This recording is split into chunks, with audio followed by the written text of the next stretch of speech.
الرحمن الرحيم.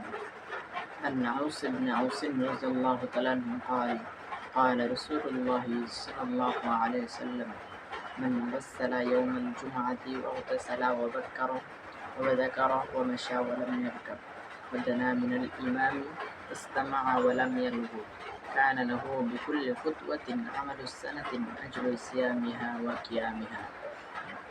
জুমার দিনের বিশেষ ৬টি আমল যেগুলোর উপর আমল করিলে প্রতি কদমে ১ বছরের নফল রোজা এবং ১ বছরের নফল নামাজ পড়ার সওয়াব হাসিল হয়।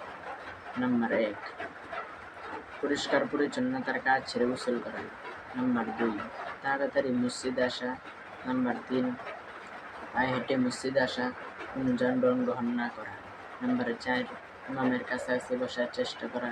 নাম্বার ৫, মনোযোগ সহকারে খুতবা শ্রবণ করা।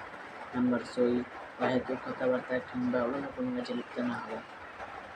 এছাড়া আরও কিছু আমল রয়েছে, যেমন সূরা কাহফ তেলাওয়াত করা। হাদিস শরীফে এসেছে, যে ব্যক্তি জুমার দিন সূরা কাহফ তেলাওয়াত করবে সে ব্যক্তি দাজ্জালের ফিতনা থেকে মুক্ত থাকবে এবং তাকে এক জুমা থেকে নিয়ে আরেক জুমা পর্যন্ত এমন একটি আলো দান করা হবে যেটা কিয়ামতের দিন অনেক কাজে আসবে।